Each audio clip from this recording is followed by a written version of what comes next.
Okay. Welcome, everyone. This is another ADA Web Rule honest discussion, and today we're focusing on PDF strategies. I feel like our webinar series has gone a little bit out of order, just kind of based on the urgency and need that clients and potential clients have been telling us about at WeCo. My name is Lynn Wehrman. I am the president and founder. Digital Accessibility by WeCo. We're a mission-based company of digital accessibility professionals, actually accessibility specialists and UX testers, and we all live with disabilities. We are mission-based, and we are bringing you this series as a part of our mission of free information. On the panel today, we also have two people that are going to be able to bring you a lot of knowledge. First of all, we have Sara Goldman with the City of Pasadena. Sara, would you like to introduce yourself? Sure. Hi, everybody. My name is Sara Goldman.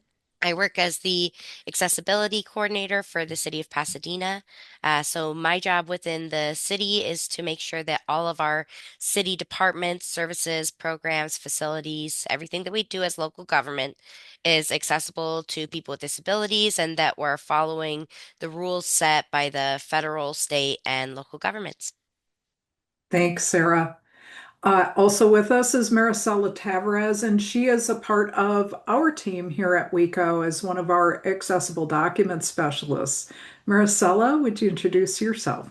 Sure. Thank you, Lynn. My name is Marisela Tavarez. Very happy to be with all of you this afternoon. Just a little bit about myself. I serve in the wonderful WeCo team as an accessible document specialist, supporting clients with their accessibility needs, specifically on documents.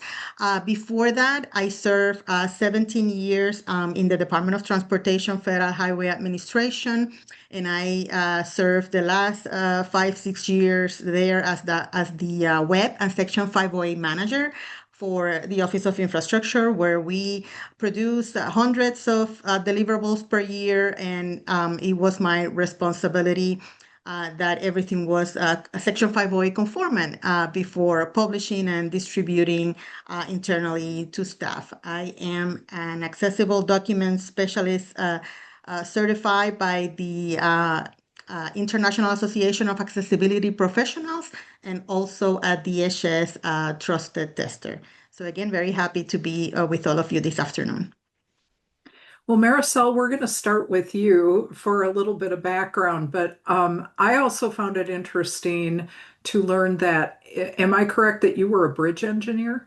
Yes, yes. Okay, That is my background education. I started in the agency, yes, as a bridge engineer back in 2008. okay. So I started out my career as a federal program coordinator at the Minnesota Department of Transportation, and one of my dearest friends was a bridge engineer. So yeah, I seem to have bridge engineers in my life. So Yeah. I thought that what we do today, because I know that folks are here for a number of reasons.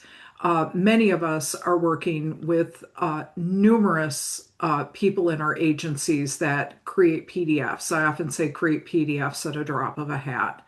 A lot of times we don't know why we are putting everything in PDFs, so maybe we'll get a chance to explore that a little bit today.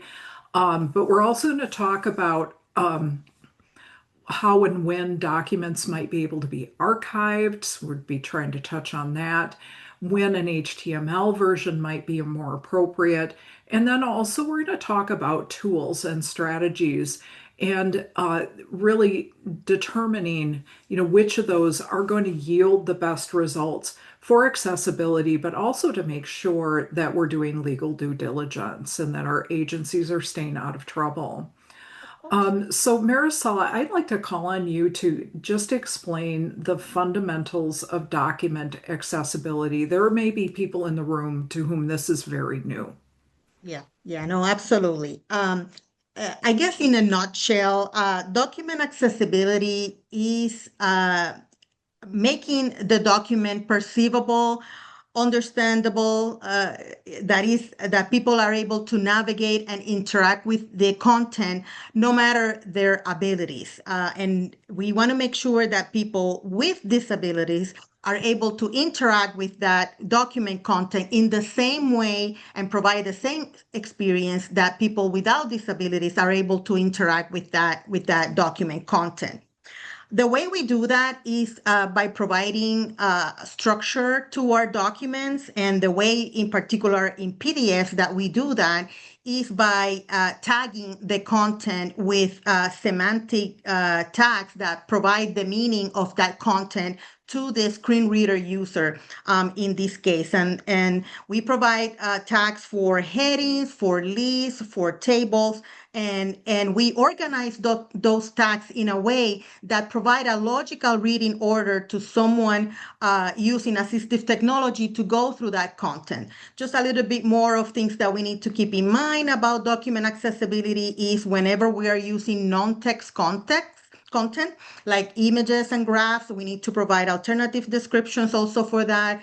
Keep in mind color contrast, keep in mind use of color, and also keep in mind that we need to provide descriptive links and interactive links for people that are not able to use a mouse, that are able to interact with those links only using a keyboard.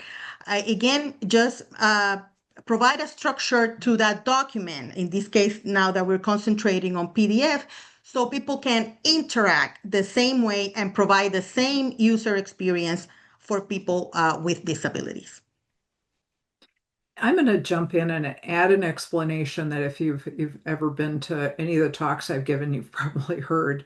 The thing that was really eye-opening to me when I was doing digital accessibility work, basically stumbling into digital accessibility work for the state of Minnesota, is that I didn't realize that people who couldn't see our web pages or couldn't see our documents encountered them in a very different way. And when you are having something read aloud to you and you don't see it, you still need to peruse it, be able to peruse a page or a document, just like a visual user would. So if you're looking at particularly a document that might be long or complex, you may use something like a table of contents, or you may look at a page and take a look at the headings and decide that what you need to know is at the bottom of the page.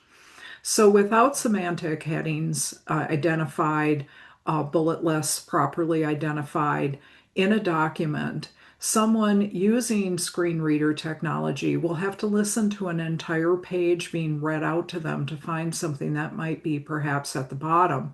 But if that document is correctly tagged, they can command their screen reader to read the headings out to them so they know they can skip down to the one that they need. So, what this is really about, document accessibility, PDF accessibility, and it's not this elusive idea that it has to be accessible. It has to be something that somebody can use without being totally frustrated and having to sift through tons of information. And And that was independently. yeah, that's what it gets down to, is that we're trying to build convenience and independence for people. Accessibility is really about someone being able to access the same information everyone accesses without someone having to help them. So, Very good. okay, great. So, we know that there are lots and lots of different ways that we can make these documents accessible. So, I'm going to switch over to Sara. And Sara, I'd love it if you could just highlight the approach that the city of Pasadena is taking on this. Yeah, so when we first learned about the rule several years ago now, it was overwhelming to say the least to think about the breadth of our website and especially the number of documents, not only that live on the website, but that staff create every day, every week. We realized that there are hundreds of staff level content creators across our agency who are uploading on average 300 to 400 documents per week to the website, which Wow. is it's a lot of documents. Yeah. And because of the way the city is structured, there was a lot of siloing of processes and workflows. So the first thing that we did was we got together and we created a project group. So the project group is myself, the accessibility coordinator, and several members of our Department of IT, which I may refer to as Do It from here on out, DOIT, Department of IT, Do It. And the Do It team was our webmaster, the mobile applications folks, um, our assistant CIO, our security officer. So it was a wide-reaching group within IT, so that we could make sure that we were touching on all of our digital content. Because the rule is expansive in what qualifies as digital content. So we wanted to make sure that in our approach, we were encompassing all of that. So our first step was, okay, how do we approach this beast? And we realized that our first step needed to be an understanding of what does the beast consist of, right? So our number one priority was an audit. What is our website? What is the status of our website? What is the status of our digital content? Who are the creators of digital content that we're going to need to train? What is the level of training that's required based on our current level of understanding? And then we could kind of go from there in terms of deciding to remediate, archive, change policies and workflows. Simultaneous to that audit process, we were looking at what are our existing city rules and policies and our contracting processes when we're working either internally or externally when it comes to digital deliverables. What's a digital deliverable? Who's making it? And how can we ensure that they're making it in line with this new rule? So we were kind of taking a multi-pronged approach that was both practical. We're doing an audit. Once we do an audit, we can do training, we can start remediation, but it was also organizational. What are our policies that exist? How do we need to change those policies? Where do we allow departments to have the freedom and the leeway to create their own policies and workflows? And where do we need really a citywide strategy? So that's been a lot of what we've been working through is how do we maintain the independence of our departments and programs, but while at the same time making sure that we have a comprehensive, unified, compliant strategy, not only to meet the deadline, but moving forward. It's not like we just hit this day of compliance deadline and we say, yes, we did it, and now we're done. It's an evolving space. And so we needed to make sure that we had strategies in place for long-term compliance in an evolving landscape with new technologies and new requirements as they come out. Okay. So I'm sure that everybody in the audience is really curious about how this is all shaking out when the rubber meets the road for your group, Sarah. I mean, what is this actually looking like? Perhaps you know, day-to-day maybe a couple examples from how some different departments are approaching this. Yeah, so for those who work in the overall accessibility space, you're probably familiar with the fact that you have allies and advocates and then you have people who may be in a different stage in their journey on their way to accessibility and compliance.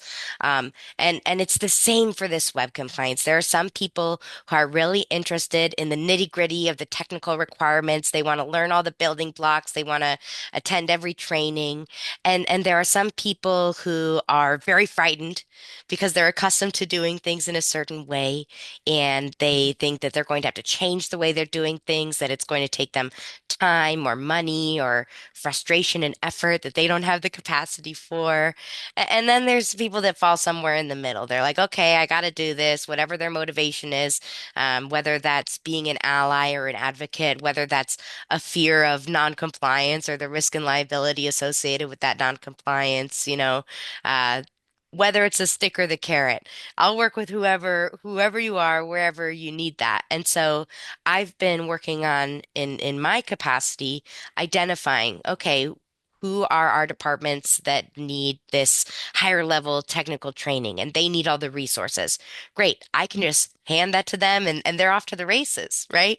And then I spend a lot more of my time working with some of the other departments who are maybe more hesitant, uncertain, or even fearful to say, okay, let's look at your workflows and let's see how we can build accessibility into that workflow so that it's integrated from the start. Because what we have found, and I think that this is probably across the board, is that it is so much more difficult and frustrating and sometimes costly to think about accessibility at the end of a product. Yeah. If you're going back and fixing something for accessibility and that wasn't what you were thinking of from the start, it is so much more difficult. So I've been spending a lot of time working with staff to say, how are you creating this? Why are you doing things in the way you do? Is there a little bit slightly different way that we can create this same product so that it's accessible from the start? And then you have this new way of doing things and you don't have to think about it. Set it and forget it, right? So, you know, it's kind of a whatever works for you.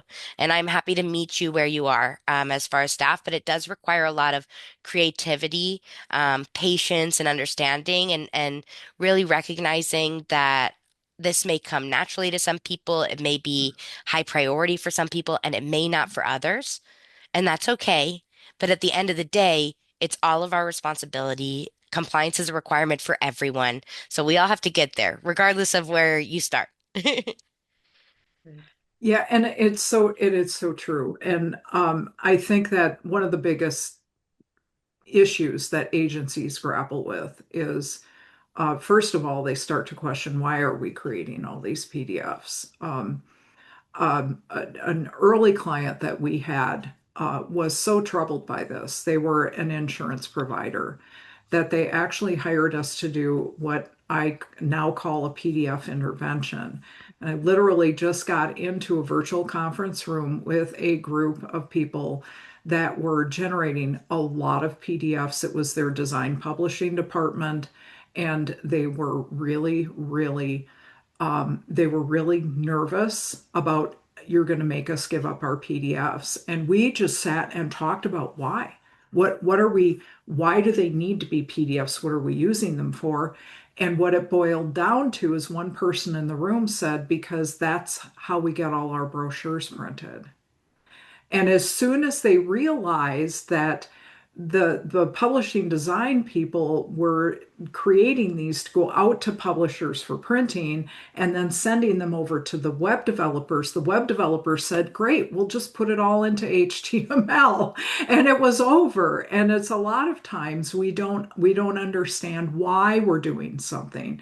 So I think the important point you've made here, Sara, is stopping and slowing down enough to have these conversations, to realize that people get, and I witnessed this more. I've worked in large corporations, small business, and government. I witnessed it more in government than anywhere else, is that people get emotionally tied into their work on a different Yes. level, and they get really protective of being told to do something differently. I know that at the agency I was at in Minnesota at MnDOT, there were people that came up to me and said, if that doesn't happen, my job doesn't exist anymore. And it was about that. So there were things like that.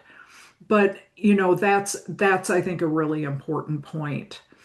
But I'd like to go kind of switch over to something a little bit more granular and just talk about the document conversion techniques that are out there and how those are done. So, Marisela, I'm wondering if you can just give us an idea of how people are converting documents nowadays, and what that involves. Yeah. Yes. Things with PDF remediation have evolved through the years. For example, at the beginning, when we were creating a PDF document and wanted to remediate it, Adobe Acrobat was the tool. Then after that came some other products, like, for example, Common Look PDF, Access PDF, which were more powerful tools to be able to remediate those documents. And it was really a big difference than doing it with Adobe Acrobat alone. But still is manual tagging, and the person will need to learn the software and all that through the years. Then we are having some other options like auto tagging with the introduction of AI. And there are softwares out there like Equidocs, for example, and even Common Look has a web base now that auto tags documents, which is a good tool to have, like for a start, but you will always need that human knowledge to be able to do quality assurance and make sure that what you're getting out is correct. Although it's a good tool to have some accessibility when you have a big backlog of documents. And then now with the bigger evolution of AI, we have some really good automated tools, like for example, PD Fix that do great auto tagging. You can customize that auto tagging. And again, it is a great tool to have on your toolbox to be able to diminish the amount of time that you spend remediating a document. Let's say maybe with one of those tools, you can cut your time by 50%, and then you only have to go and see what you need to fix at the end for that document to be completely usable and accessible. Again, a lot of tools out there. You will have to assess what you have and what would be the best solution for the assets and the documents and the content that you have. But always understand that these are tools that a human always needs to be involved in the process for that judgment to make sure that what you get at the end is correct. Great. And, as a company where we specialize in bringing that human element, so that human element of lived experience, everyone working on accessibility at WeCo is required to live with a disability as part of their job because we see it as a skill set. We really understand that need.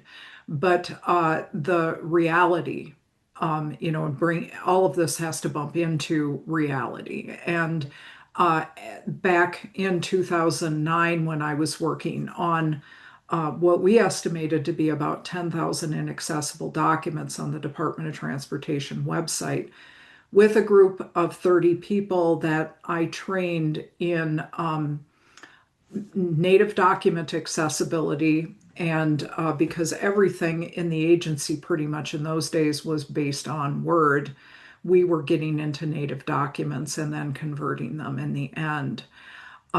Realizing that we really had a unique situation where we had the availability of labor. They had me being able to work on it full time, where I could figure out and design a document process that not all agencies have that. So there's just a reality that AI, as my friend Dana Healy often puts it, human in the loop AI has to be a part of that answer. So, Sara, I'm wondering if you can talk a little bit more about how the city is combining that balanced approach. Yeah, I think I'll say first, there's a lot of fear in today's world about AI is coming for our jobs. And honestly, in my job, there are some days where I wish AI would come for a little bit more of some of the aspects of Yeah, my job. And it's just not reliable across the board yet that it does so in the same way as a human. Right? So at least now, AI is really not able to take the place of real human review and verification. So there are a lot of AI tools out there, and we absolutely use them in the city of Pasadena. So a few things that we're doing is internally, our IT team has created a few tools to help us on our way to web accessibility. The first thing they did was they created a Power Automated integration with our PDF Adobe accessibility checker tool. So what they did was when you run an accessibility report through Adobe, oftentimes what we've heard from staff is that accessibility report tells me what's wrong, but it doesn't tell me how to fix it. And I go to the Adobe website, and all of a sudden it's full of technical jargon that I don't understand, and it's difficult to follow. And then we run into the analysis paralysis, right? Where I don't Yes. know really how to do this, and so I'm just going to stop. And so what our IT team did is we have some really brilliant developers internally. We're very lucky, and so they created this redirect where when you run your accessibility check, it sends it to a SharePoint site, and that SharePoint site creates a report that is Power Automate. So it's run by AI, and that AI creates and emails you a set of instructions. So, based on your accessibility report, here's your pass fail. And if you need to add alt text, fix your tagging, if you need to adjust your table regularity or add table summaries, whatever it may be that pops up in that accessibility report, add a document title, note the document language. It tells you how to do that in an easy step-by-step way in layman's terms. Um, you still have to do the fixes, right? But it's Hmm. telling you how to do that. So the AI is helping us to do our jobs better. And we're working on another tool. It's not rolled out yet, so we're not quite ready even for beta testing yet, but we're working on a similar sort of tool for audio description in videos. Nice. So we're trying to find ways to use AI to help us do our jobs better, but it's not able to replace it. One other way that we're using AI is that we do work with a vendor, Doc Access. So they have basically a plugin to our various city domains, and it creates automated HTML versions of documents that are uploaded to our website. This was honestly our plan of last resort. We were really panicking about the looming deadline before the Mhm. extension came out and the tens of thousands of documents that live on our website, some of them very complex, where we had been quoted um, really costly fees to remediate them, especially Mhm. for our city plans that go into the hundreds of pages, where we were getting quotes for thousands or $10,000 per plan.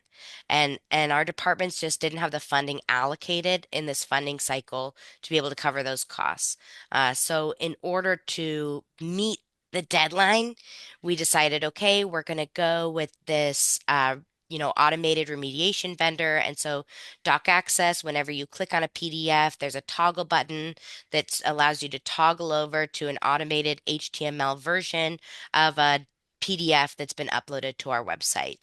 And we found that it is good, but it is not perfect. There are a lot of things that we have to take very special care of with Doc Access, and it is yet to see, how the DOJ will treat it in terms of compliance. And so some of the things that we've had to note is, first of all, if you're sharing a PDF in an email, this solution does not cover that. Right. So if you're sharing things outside of the website, the doc access fix doesn't apply.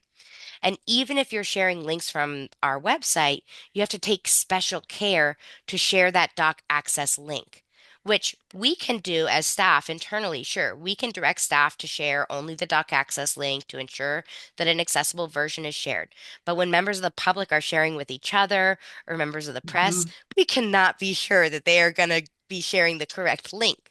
And then there's the issues with the remediation itself, where it is a tool that's created by AI, and so again, it's imperfect. So we rely on staff to be aware of their content and note when something is wrong, so that we can send things in for a fix. We rely on feedback from the community to tell us when something doesn't look right, so that we can send in that fix. So there's still it's not the same experience, right? The best experience is when Yes. someone opens a document from an email or from a link or from wherever they find it, and it's the same document for everyone that is accessible to and usable by everyone in the exact same way. No toggling necessary, no special explanations, no special anything, where it's just the same experience for all users. So that's the goal that we're working towards. But while we continue to work towards that goal, and while we're continuing to train staff and figure out the best ways to prioritize remediation, archival, removal of documents, this helps us feel like we've got something in place that's better than nothing, but it's not our necessarily our end solution. And I think it's important to also point out doc access is an interesting product, but if you cease to have a relationship with them, all of those documents just go away. Yes, yes, So exactly. It is so impermanent. yeah, you're kind of held hostage a little bit. So Sarah talked about it. It remains to be seen how the DOJ views this. We actually did some research into that. So Val, our moderator, if you'd switch to the two slides that I had prepared for today, we'll share that information quick. Okay, so we did a little bit of research, and uh, this is all drawn from the Federal Register from the original rule, which, by the way, though we do have an extension, only the dates have changed. So the web rule itself has remained intact to the version that was released on my daughter's birthday, April 24th, 2024. But that the DOJ is asking these three questions to determine document accessibility enforcement is first, is the document itself WCAG conformant? And that is the source document. And Sarah touched on some of this, but as a person living with a disability who works with a whole crew of people who live with disabilities, we want equal access. We don't want a separate version. Some of you who've been around accessibility as long as I have remember how they used to have a separate version of websites that was called text only. And this was actually in the original old Section 508 VPATs. We did for a very early client of ours that was at that time called Gov Delivery. And we pushed back on that VPAT about that text only website. We did not want a separate, unequal version of the website. We wanted the website. So that's something to keep in mind. Is accessibility durable and independent of a vendor? And that's where things like doc access can get you in trouble. I agree that if something is really, really high risk, sometimes you have to take different steps, but they're really just something that can be temporary. And if this alternative is used, is it justified, documented, and equivalent? So that's where you would want to provide some information as to why you did it, and make sure that that is available so people are understanding why they are not getting an equal version. Documentation might be something like, this is our accessibility plan, putting out that accessibility plan, and that phase one is doing some temporary fixes. Phase two is going to get the actual PDFs remediated. Next slide, Val. So then forgive me that I've got all this stuff on the slide. We normally don't do this. I was just trying to keep it visually in one place. So we just did a review primarily through the Federal Register and ADA.gov of DOJ settlements and tools, and thought that this was pretty helpful. So really what's most recommended is that the document itself be made accessible, not a representation of the document, but the document itself. And that's a remediated PDF. Or keep in mind that, how we did it in the old days at MnDOT is that we remediated the Word documents. We found the native documents, we remediated them, we taught people how to create their own accessible native documents. That's the highest likely to be accepted by the DOJ. Temporary overlay, which is essentially what we're talking about with doc access, with a stated remediation plan, that's possible. an overlay only with no remediation. This could be a website. Again, it could be that document overlay. It's least likely. Overlay as a compliance substitute, least likely. And automation without any human in the loop or quality assurance is not likely to be defensible. So this is their five enforcement patterns that we've identified. And keep in mind that this is our conclusion from our own research. It is not legal advice. It's not the gospel of accessibility. So look into it on your own. It's just food for thought. That first of all, the document has to be made accessible, not just a representation. If the compliance disappears when the tool does, that's not going to be favorable in the long term. Documentation must be present with any alternatives.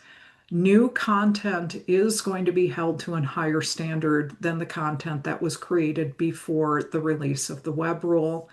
And we are hearing this directly out of the Department of Justice, out of the mouths of the people that are working on even the deadline extension, that AI alone is not acceptable. Human verification can be involved.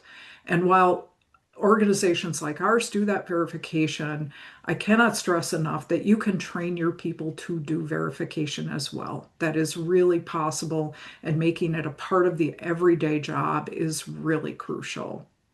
Thanks, Val. All right. So please remember to put any questions in the chat box. We're happy to include those as we're talking through these different subjects. So Marisela, would you have give some thought as to what you would recommend as an ideal approach for people who are doing this for the first time? Yes, and as I was hearing your discussion and Sarah's, I think about this process in three steps, and Sarah probably and you, Lynn, have touched on the three of them.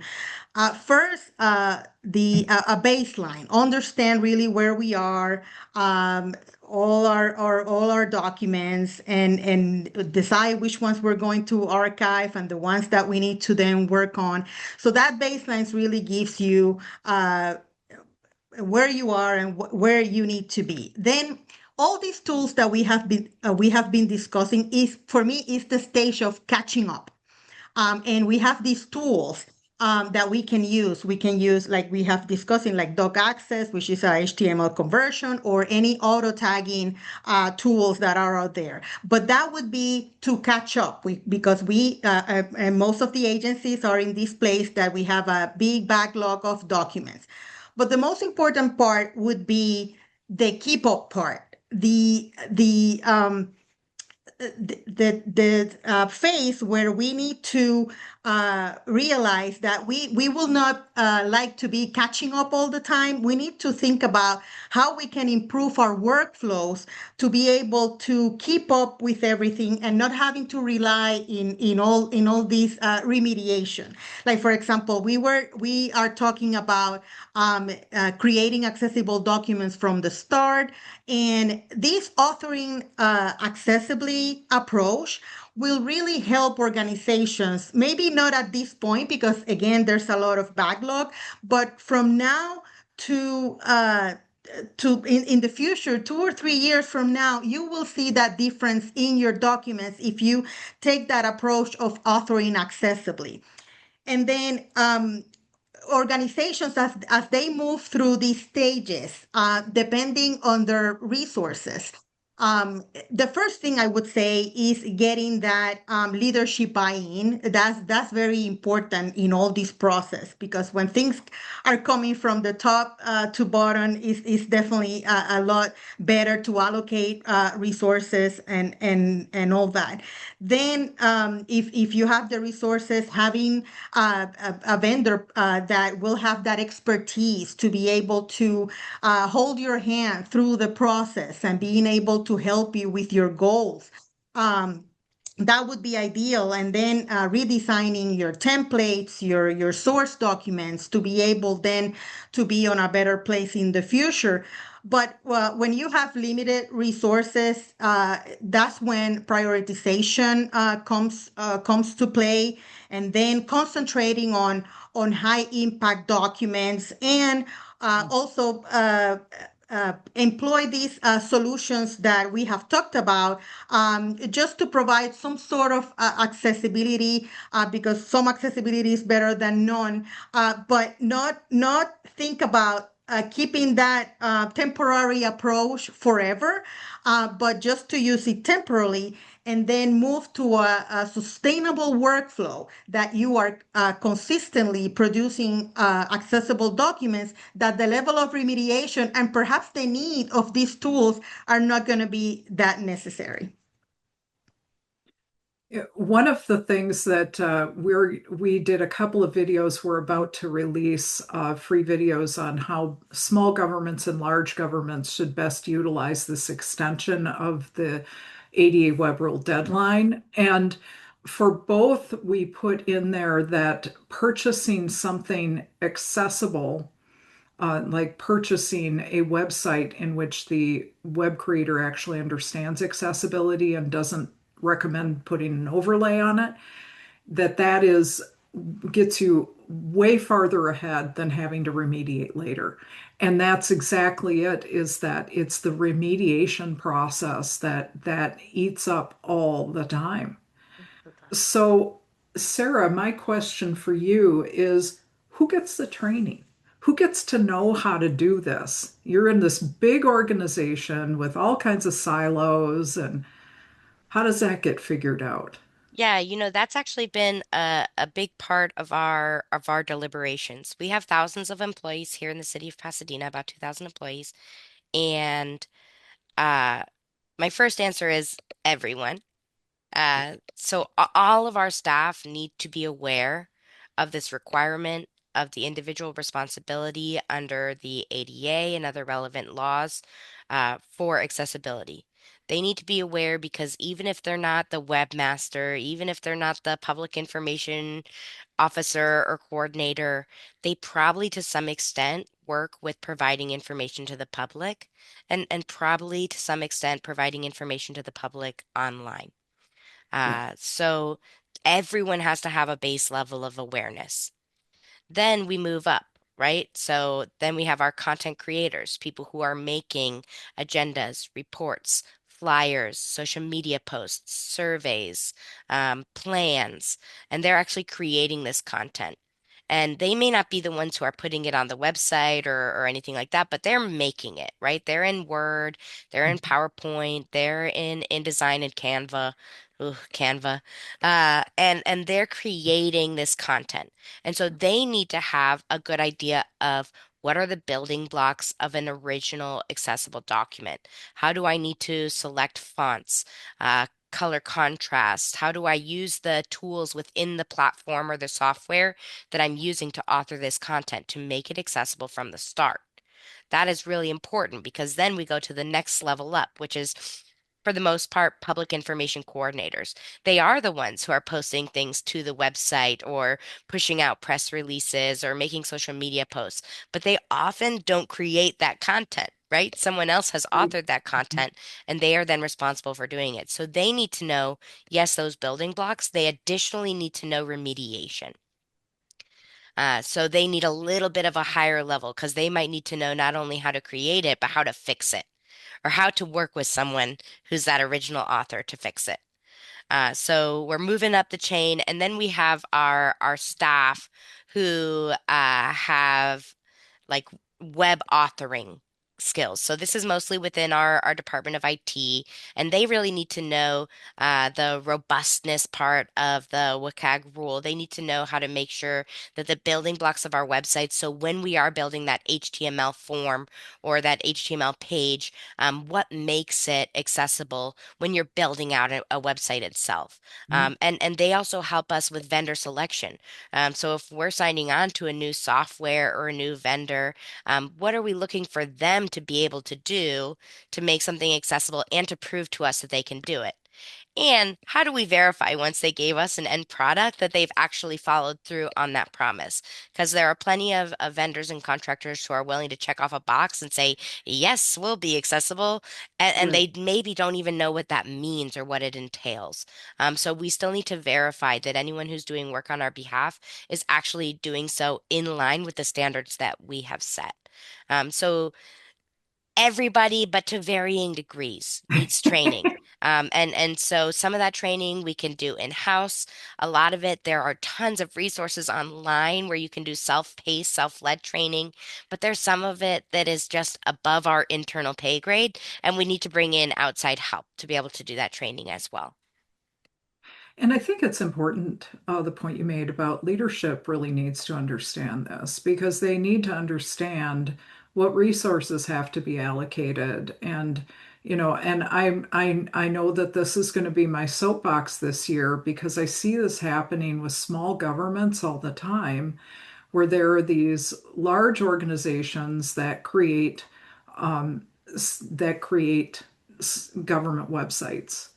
And their answer to accessibility is to put an overlay on it, despite the fact that overlays are starting to overwhelmingly drive the lawsuit space as listed as a barrier to access. And we have a lot of people work for us who use screen readers, and they don't go on websites with overlays because they can't use their own screen reader and enter it. Or if they do, it's not accessible.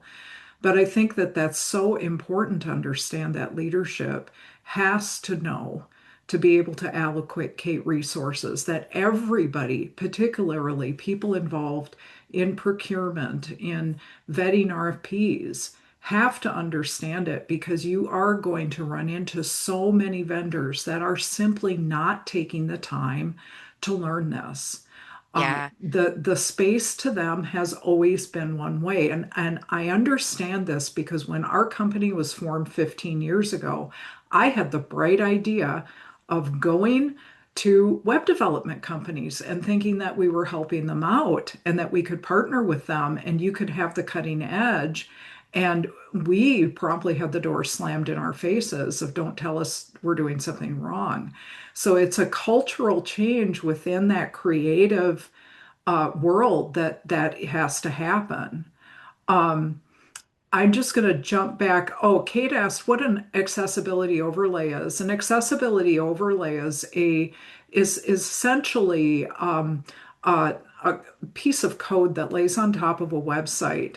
And you'll know what it is. Usually it's in the lower right or left-hand corner. They're all over websites right now. They usually have a little circle with a universal symbol of a stick person with their hands outstretched, and you press on it, and this like tray visually comes out with all these different options for screen magnification or so when someone is using assistive technology, it detects that they're using assistive technology and routes them into it. We have people on our team who feel that's a violation of their privacy, that it is not a right of the website owner to know if they're using a screen reader. Okay, so, but it is not possible. So the overlay talks to the person with the screen reader, and then their screen reader's talking to them, so they can't use it. And if they enter the website without it, because no accessibility work has been done on the website, it creates an inaccessible website experience. People don't need or want to have to learn a second tool to enter your website. We don't expect able-bodied people to go to our website and spend 30 minutes to 2 hours learning a tool to enter it.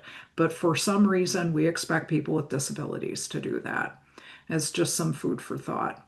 Yeah, The and we've noticed also that if you have multiple overlays, so let's say you have a chat widget on your website, that's some sort of, chat response. Those two things, if you have an accessibility overlay and a chat overlay, they may actually conflict with each other.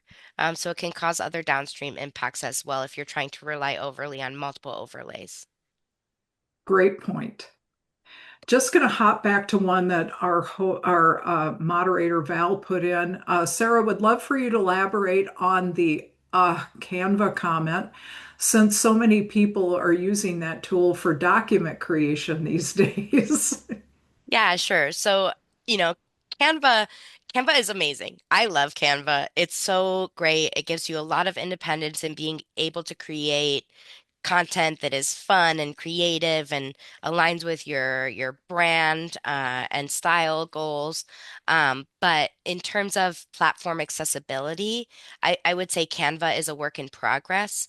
It does have some accessibility functions, but a lot of times what I've noticed is that with Canva, especially when you're using those preset templates, they come with a lot of layers where there may be design elements that you're unaware of even being a part of that design, where there's all these different graphical elements and things like this that are just layered one on top of the other to get the right color and design combinations. And all of that, when you convert it to a PDF or a PowerPoint, that all comes with you. And so then you're having to mark all these tiny little dots or flowers or wavy lines and squiggles as artifacts. And sometimes it's a little bit spotty how it converts when you're moving off of Canva, especially for digital products. Now, if you're using Canva and you're just printing, be cautious with your color contrast, with your font selection, with your reading order, etc. But when you're using Canva to create a digital product, especially, it may require more remediation uh, than in other platforms, just because it's not quite there yet, or as far as other authoring softwares are there. And that's not to say what our graphic design team would say about Canva created documents. They really prefer that people work with them internally. But it's just like you can't beat the independence of being able to go into Canva. But I would say just be cautious with how you're creating in Canva, because it may be that you're creating a lot of extra work for yourself once you convert it to a PDF to eventually share. Okay, great. Yeah, we actually did an accessible Canva workshop for a client who was using Canva um, as a website tool and had some reasonable success. But looked like Marisela was shaking her head in earnest agreement there. And Yeah, just absolutely. just to alert the audience that please, we're just going to keep talking. So please put questions in the box and we'll use that as our question time. One thing I wanted to make sure we touched on before we left is that I, I believe that when it comes to document accessibility, especially, uh, accessibility is really about organizational control. That and that sometimes is really tough as an organization for us to face because we want to create a collaborative atmosphere where people are able to, do their jobs with as little hindrance and it sounds Sarah's touched on that as possible. But I just want to just throw out there a really great example of what I thought was appropriate control over accessibility by an organization that's in my state, Metro Transit of the Twin Cities. And we've worked with them off and on over the years. I was able to visit them one day and observe the web governance board that they have in which major changes to that website go to a meeting that happens once a month for this web governance board, content changes, so that everything is vetted and approved through this board of people who represent different departments. They added accessibility as a part of that, and they were able to have a lot of control over making sure that things were done in an accessible fashion. And I thought it was just a great example. I'm wondering if either Marisela or Sara have any comments on, what organization control might look like or could look like if it in a positive way. Uh, in my experience, in terms of organization control, I would say that training is something that is going to help always establish a communication plan. We talked about a little bit about whatever you're doing as an agency, that you communicate that to the public, and that's a great way for the public to know what you're doing and where you're running towards. Internally, having a communication plan, just sending out like emails, for example, monthly with certain information about how to improve your document accessibility. Some people will just uh, don't look at it, but you will have some people that will pay attention and will learn. That constant training, that constant communication, it definitely makes a difference with in organizations, and understanding that it helps a lot with your risk reduction, your credibility, just to be able to provide that accessibility to the public is something that is definitely going to pay off in the future. I wanted to make sure I got back to a question from Andrea. Andrea had asked, do you know of a simulator that would allow our team to navigate a poorly designed, non-accessible PDF so they can experience firsthand what it's like when a document is not accessible? Andrea, you can certainly check out our YouTube channel. We have people who are native assistive technology users, for instance, like screen readers, that are demonstrating on our YouTube channel. We really caution against simulations. And let me explain why.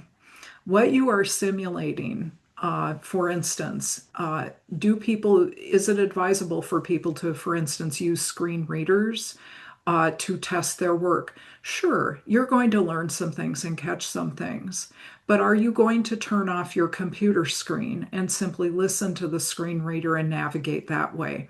Probably not. So, therefore, you're not experiencing what it is like to live with a disability. What simulations typically do is demonstrate what it is like for those of us when we become newly disabled. And it gives a very, very narrow, uh, inaccurate view of people with disabilities as being very helpless. So, what happens is that when we become disabled, we learn our assistive technology, our techniques, or whatever we do, and we get better and better and better at it, and we become expert to the point that people can listen to a page at a rate that you cannot understand.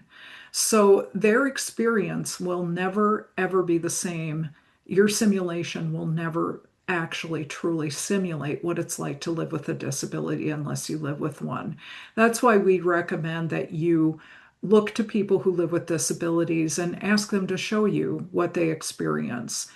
We have videos. There are a lot of videos on YouTube like this. It's not hard to find, but that's what we recommend. And I think we've got a couple more. Advice for one person. We are a minute past. Advice, lightning round question, advice for one person teams trying to tackle this. And Kate, that was me back when I was at It's still MnDOT. me. And it is Sara. Go, Sara.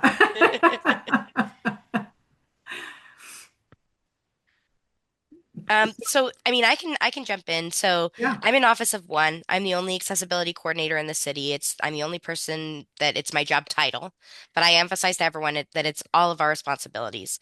So my advice is to identify your allies within your entity, and there will be. They may have different motivations for their allyship, but shared goals. It doesn't matter what their motivation is once you identify those shared goals. Perhaps it's folks from your legal team who want to reduce liability and risk. Perhaps it's folks from your marketing or public information teams who want to make sure that you have effective communication to the public. Perhaps it's people who they are disabled themselves themselves or they have disabled friends and family members and they're very passionate about it. So find those people where you have shared goals and bring them on to your team. They can be helpful in your work. They can also be added voices to the chorus of the necessity of making changes to your organization.